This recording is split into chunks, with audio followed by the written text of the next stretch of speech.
Dia cinza. Árvores balançam com o vento que bate entre elas. A imagem é vista de baixo para cima. Tela escurece. Sombras no chão de pessoas que caminham. A cena é escura. Tela clareia. Homem está abraçado aos joelhos. Letreiro. 800 mil pessoas se mataram em 2017 no mundo todo. Fonte OMS. Em 2019, especialistas falam em 1 milhão de suicidas até dezembro. No Brasil, dados do Ministério da Saúde mostraram 13 mil casos em 2017. No Brasil, há cerca de 30% de casos não notificados. Fonte OMS. Annalise Schulz pensou em suicídio 3 vezes.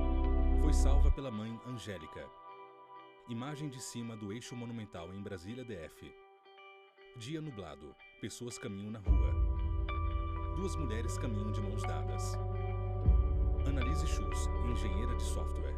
Eu estava já em depressão há um tempo, já tinha sido diagnosticada com depressão. E essas crises são aquelas crises que eu tive em que eu não via mais solução e eu já estava pensando em como fazer. Foi muito difícil reconhecer assim a primeira vez que aconteceu. Eu nunca tinha passado por isso, já estava em um estado deprimido. Cheguei em casa, um dia tranquilo, só fui tomar um café com um amigo. Cheguei em casa, comecei a sentir toda aquela angústia. A única solução era acabar com a minha própria vida. Precisava terminar com aquilo de uma vez por todas e não sabia como fazer. Tipo assim, a única solução possível era me matar. E eu fiquei muito assustada porque eu sabia que aquilo não era o certo. Eu sabia que me matar não era uma coisa boa a se fazer, eu ainda tinha que fazer mais coisas, ainda tinha que passar por mais coisas. Eu sabia que me matar não era a coisa certa, mas eu não sabia como não me matar, como resolver meus problemas, como sair daquilo sem me matar, entendeu? Eu morava fora do país nessa época, eu estava em Nova York morando sozinha. Annalise olha para o lado. Ela tem longos cabelos escuros. Eu já tinha intuição muito forte de que ela estava sofrendo de depressão. Angélica Pereira Schulz, mesmo antes dela servidora viajar para pública. esse intercâmbio, eu já sentia que ela tinha algo assim que era muito parecido com o que eu tinha, porque eu também tenho depressão. E a gente sente, né? A gente sabe os sinais, a gente vê os sinais. E em algumas ocasiões, antes dela viajar, eu já havia até escondido algumas coisas lá em casa, porque eu já tinha medo, eu tinha receio de que isso pudesse acontecer, mas a gente também não teve aquele diálogo aberto. A gente parece que adia aquela conversa em que as coisas têm que ser postas à mesa. Annalise está com o telefone encostado no ouvido. Olha para baixo. A segunda vez Annalise Schulz, foi outro engenheira de dia também, software. foi um dia mais difícil, tinha saído de casa, voltei, tinha ido para uma festa, não tinha dormido muito bem, não tinha comido muito bem, foi uma série de fatores. Foi um dia que eu estava sozinha e vi todos meus amigos aqui em Brasília se divertindo muito, eles estavam numa festa de aniversário. E começou de novo aquela angústia, o que eu tô fazendo da minha vida, para onde eu vou, o que eu tô fazendo, sabe? Todos os problemas vieram de uma vez só. E mais uma vez não consegui segurar e pensei em me matar. Foram 10 horas literais, tentando não me matar, pensando em como fazer isso, tentando conversar com alguns amigos. Era muito difícil conversar porque você sente, dá vergonha de falar o que você está se sentindo. Só você sabe o que você está passando. É muito difícil externar para outra pessoa o que você está passando. Então, era impossível, assim. Ninguém conseguia me ajudar, nada me ajudava. Annalise olha para baixo. A terceira foi... Eu tinha certeza absoluta que se eu saísse do lugar onde eu estava, eu ia me matar. Eu tive que ligar pra minha mãe e falar... Eu não expliquei nada. Eu não queria, mas eu não sabia como. Então eu só falei, mãe, só me segura, me tira daqui. Me põe em algum lugar, fica de olho em mim pra eu não fazer isso. Annalise e Angélica entrelaçam as mãos. Ela não chegou nem a externalizar esse sentimento de querer se matar. Ela simplesmente Schulz, me disse servidora que era para pública. buscá-la, estava chorando muito. E em seguida o namorado dela me falou, Angélica, vem buscar a Annalise, por favor. Ela tá chorando muito. Aí eu achei estranho, né? Eu não entendi bem por quê, mas eu fui. Peguei o carro, fui buscá-la. E aí ela desceu, entrou no carro. Quando ela entrou, ela estava numa crise compulsiva de choro muito forte. E eu fiquei desesperada, não sabia o que fazer. O que está acontecendo, minha filha? Fala para mim, o que foi, o que aconteceu, vocês brigaram? Ela, mãe, aquele momento assim foi bem intenso. Ela, mãe, só não me deixa eu me matar. Angélica e Annalise conversam. Aí eu perdi o rumo, parei no estacionamento e pensei, refleti o que a gente faz. A sorte é que a gente estava bem próximo do Hospital Brasília e a gente correu para lá, né? Chegando lá, ela foi medicada. E aí eu fui entender, de fato, o que estava acontecendo. Angélica aperta a mão de Annalise. Imagem acelerada. Pessoas caminham na rua. Imagem embaçada. Mulher mexe em celular. Carros trafegam em rua com casas e prédios. Homem de óculos olha para baixo. Nós sabemos que as pessoas que se matam, a grande maioria não queria morrer. Homem folheia livro sentado em poltrona de restaurante. Mas aquela Carlos dor Henrique Aragão, era uma dor psicólogo, tão especialista em insuportável. prevenção contra o suicídio. Aquele sofrimento era um sofrimento tão intenso, tão insuportável, que eu não conseguia mais ver saídas. Outras pessoas viam, mas eu não via. Duas mulheres estão de costas. A da direita caminha para frente. Outra mulher passa por trás. Imagem focada de pés. À frente, corredor. Pessoas caminham. Ao menor sinal de sofrimento de alguém que está à sua volta, não adianta você tentar doutrinar essa pessoa. Não adianta você ir com clichês, com frases feitas. Cuidado com as atitudes preconceituosas. Cuidado para não achar que essa pessoa só quer chamar a atenção de forma banalizada. Cuidado para não achar que isso é só bobagem ou coisa de adolescente. Não parta do princípio de que alguém está tentando lhe chantagear ou lhe manipular. É melhor e mais prudente que primeiro a gente acolha essa pessoa, que a gente estenda a mão, que a gente ofereça o nosso ombro e principalmente os nossos ouvidos. Câmera mostra tronco e pernas de duas pessoas que conversam. Mulher e homem sentados em bancos de concreto. A escuta genuína, a escuta qualificada, na minha opinião, é o primeiro e mais importante passo para uma boa relação de ajuda. Letreiro. Centro de Valorização da Vida deve fechar 2019 com cerca de 3 milhões de atendimentos de pessoas que entraram em depressão, um aumento de 17% em relação a 2018. Fonte CVV. Leila Herédia. Centro de Valorização da Vida. Quando a gente fala sobre as nossas emoções, quando a gente libera as nossas dores, a gente consegue falar sobre as nossas angústias, tudo aquilo que está machucando, automaticamente a gente está deixando de pensar no suicídio. No CVV a gente não julga a pessoa, a gente no limite a gente respeita. Isso não quer dizer que a gente concorde com o que a pessoa está falando, mas a gente entende que a dor que alcança a pessoa é dela. Não tem como a gente viver por ela. Só ela sabe o quanto aquilo está machucando. Então, a proposta é a gente ouvir de uma forma empática, de uma forma acolhedora, colocando-se não no lugar dela, que muitas vezes é traduzido como conceito de empatia, mas ao lado dela, quase segurando a mão, abraçando e falando assim: olha, eu estou aqui, como é que eu posso te ajudar? Tronco e pernas de homem. Ele mexe em celular.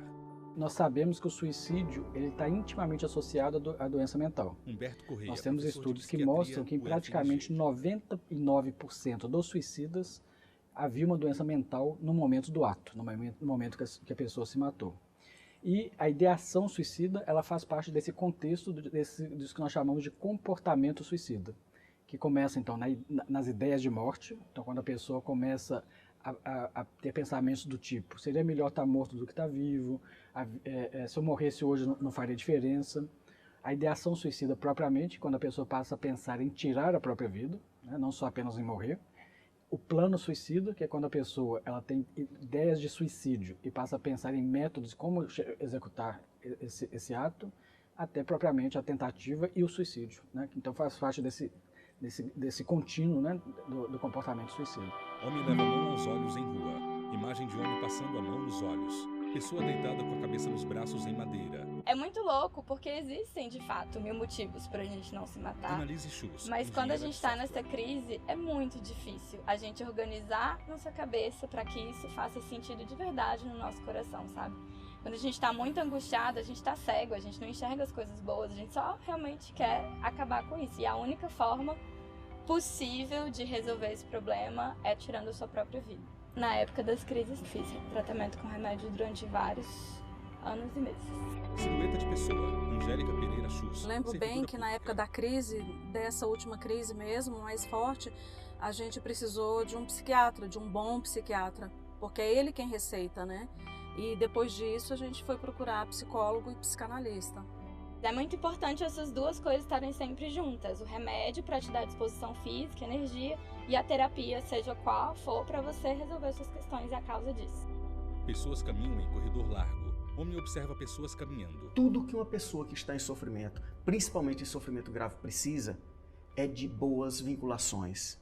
Porque, via de regra, os vínculos estão Carlos Henrique Aragão, esgarçados. psicólogo, especialista em prevenção Não é à contra o toa suicídio. que muitas vezes ela quer desistir da vida.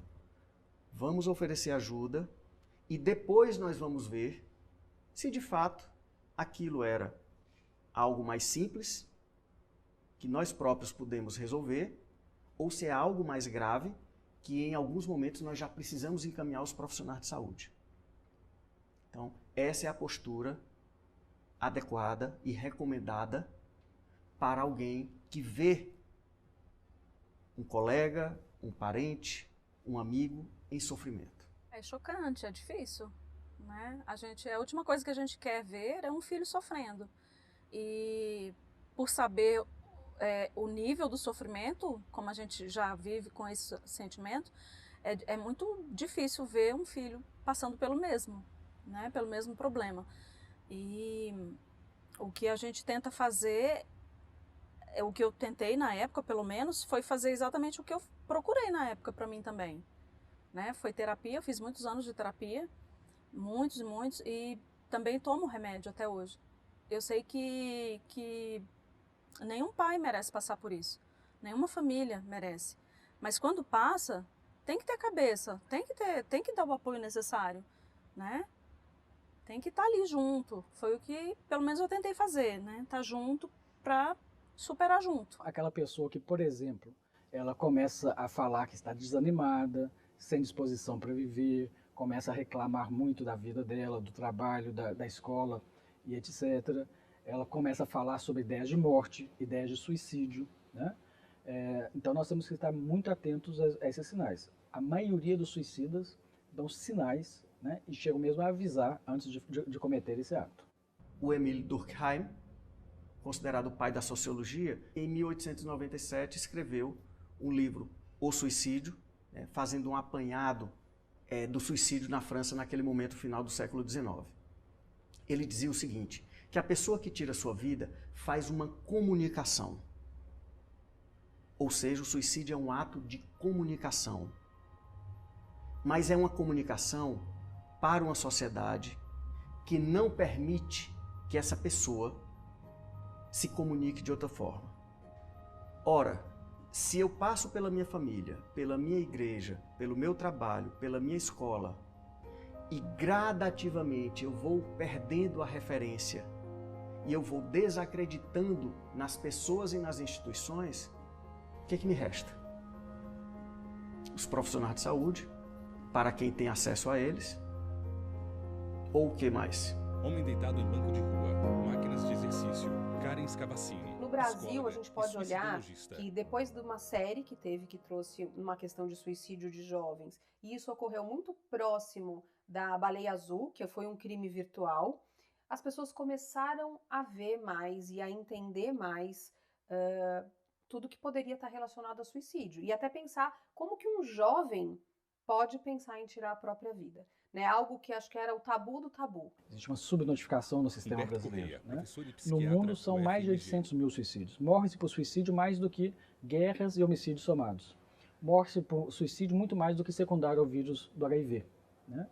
E nós não investimos em prevenção, nós não investimos em pesquisa como investimos em outras causas de morte, como o próprio HIV.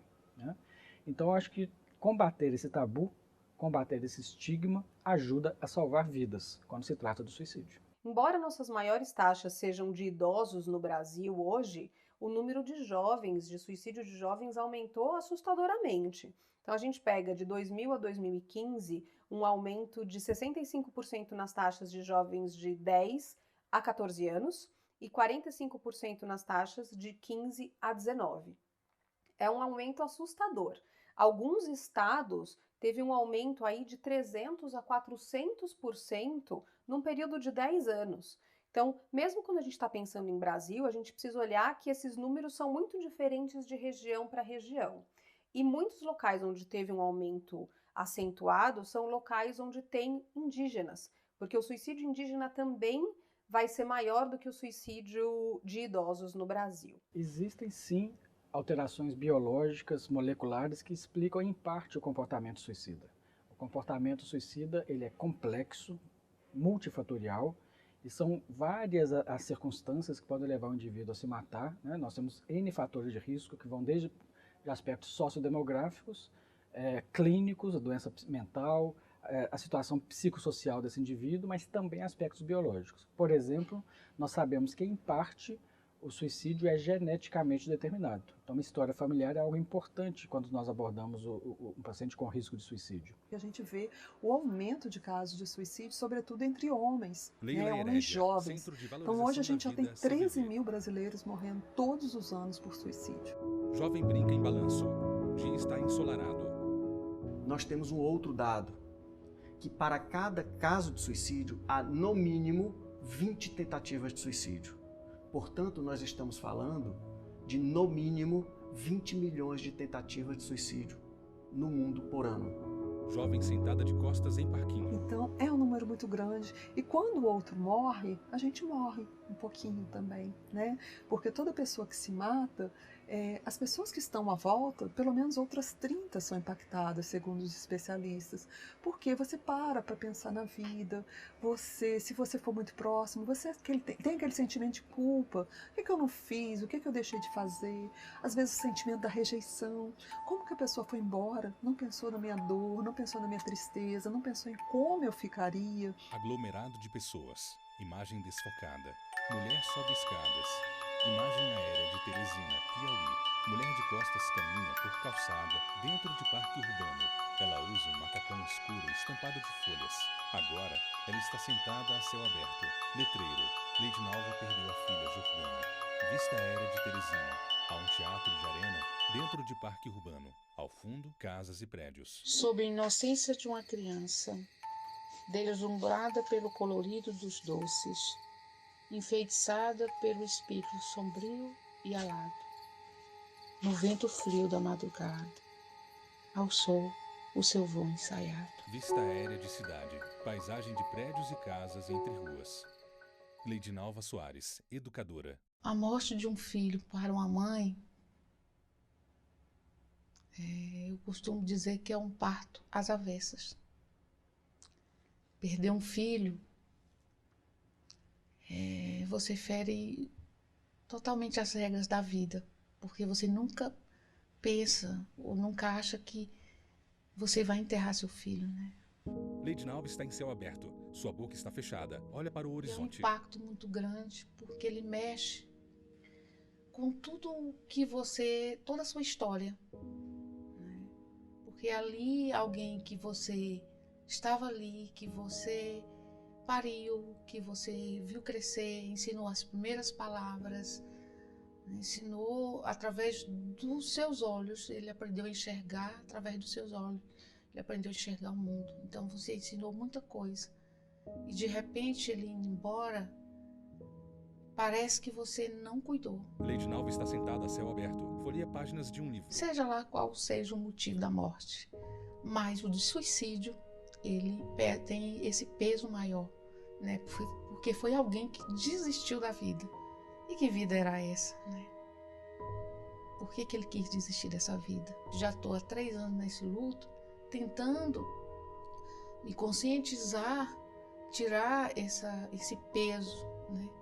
De que nem tudo eu dou conta, mesmo eu sendo mãe, nem tudo eu vou dar conta em relação aos meus filhos, mas é muito sofrimento até você chegar a essa concepção, é muito sofrimento. Leidinalva olha para baixo. Em um instante, pisca e olha para frente. Você não esquece de todos os detalhes daquele momento, daquela tragédia, não dá para esquecer. E nem você pode esquecer. Leidinalva Soares, educadora. Eu sei que foi muito forte. Foi um choque que mexeu com todo o meu sentido de vida, com todo o meu sentido que me fazia seguir na vida. Até o impacto mesmo de você não querer mais viver. Porque você não tinha isso em conta, de que você poderia perder alguém tão jovem. E perder da forma que perdeu. E quando acontece, você fica ali paralisado, tentando o que foi que aconteceu. O que é isso? Que monstruosidade é essa? Que tragédia. Leidinalva está sentada de lado em um banco de madeira. Você começa a ser invadido por vários sentimentos alternados de culpa, de raiva, de humilhação, de desesperança, de tristeza profunda. Sua cabeça está apoiada em seus braços no banco de madeira. Olha para baixo. Karen Scavassini, psicóloga e sociologista. Para os familiares, a gente fala assim, que existe uma vida antes e uma vida depois do suicídio de alguém amado. Que é como se eles passassem por um tsunami. A vida deles é virada do avesso e eles precisam reconstruir essa vida depois. É um luto diferente, eu não estou falando que dói mais ou menos que outros tipos de morte, mas ele traz com ele questões de culpa, de estigma, de busca incessante do porquê, e tende a ser um luto mais demorado e mais intenso. Homem observa pessoas caminhando em rua. Muitas vezes, quando os sobreviventes, a quem chamamos, né, sobreviventes enlutados, têm apoio e conseguem também ter um acolhimento daqueles que os cercam e acesso ao tratamento quando precisam, e podem conversar com outras pessoas que perderam alguém para o suicídio, isso costuma ajudar bastante.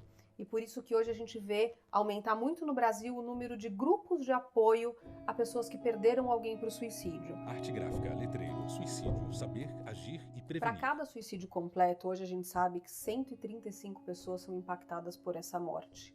E a gente está falando tanto de pessoas mais próximas como pessoas mais distantes.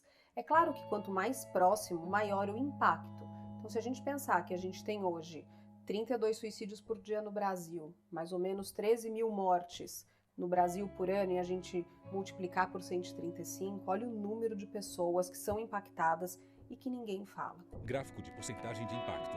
Eu achava que suicídio era uma coisa que podia acontecer na casa do vizinho, menos na minha. Leidinalva Soares, educadora. Então, nunca busquei, apesar de ser educadora, buscar um conhecimento mais profundo sobre esses sinais, buscar um conhecimento que pudesse ter prevenido, né?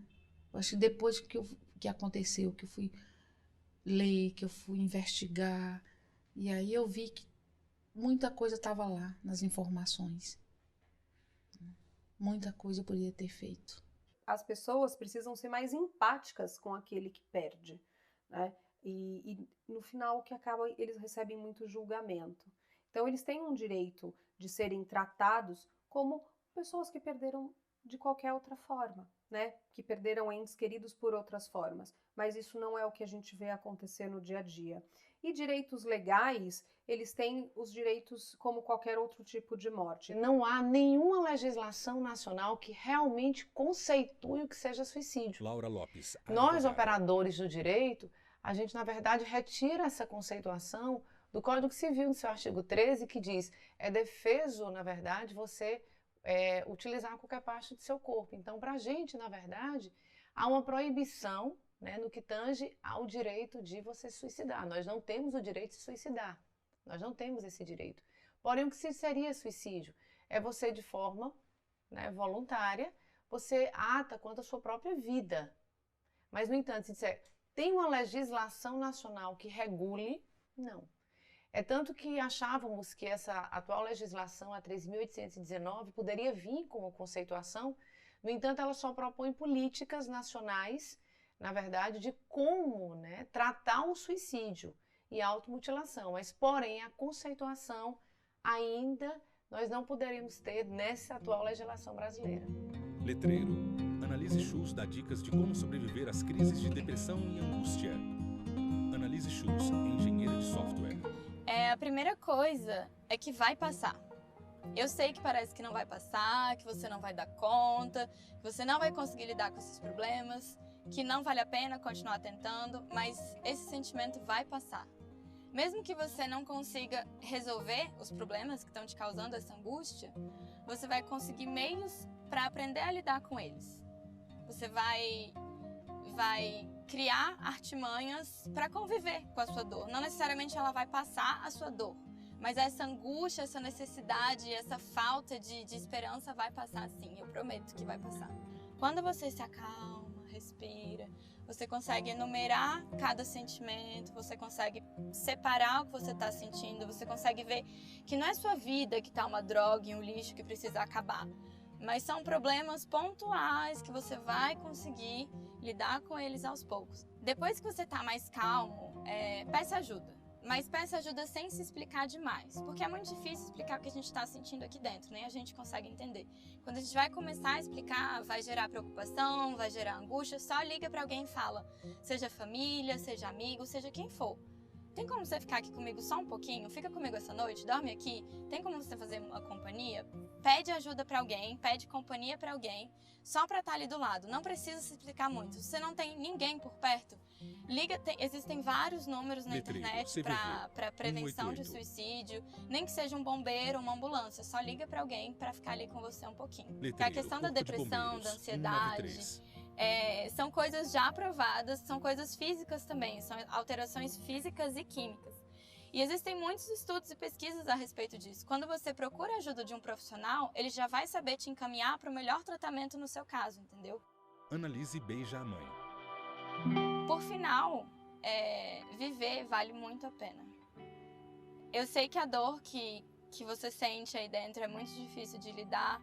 Eu sei que tem horas que você quer desistir, mas viver vale muito a pena. Depois de ter passado por tudo isso e ter superado, eu quis viver. Eu queria me matar, mas mais que isso, eu queria viver. E esse desejo de viver me fez passar por tudo isso, me fez superar tudo isso passou. E hoje eu vejo que foi a melhor decisão que eu tomei. Cada pássaro que canta na minha janela é incrível, cada relação interpessoal minha que melhorou depois dessa crise. A gente valoriza muito mais cada segundo da existência, cada comida, cada privilégio que a gente tem. A gente precisa enxergar nossos privilégios e agradecer por eles, sabe? Hoje em dia eu sou completamente apaixonada pela vida e eu morro de medo de morrer. Letreiro. Angélica, mãe de Annalise, continua fazendo tratamento contra a depressão. Lady Nalva montou um grupo de apoio às pessoas que perderam familiares por suicídio.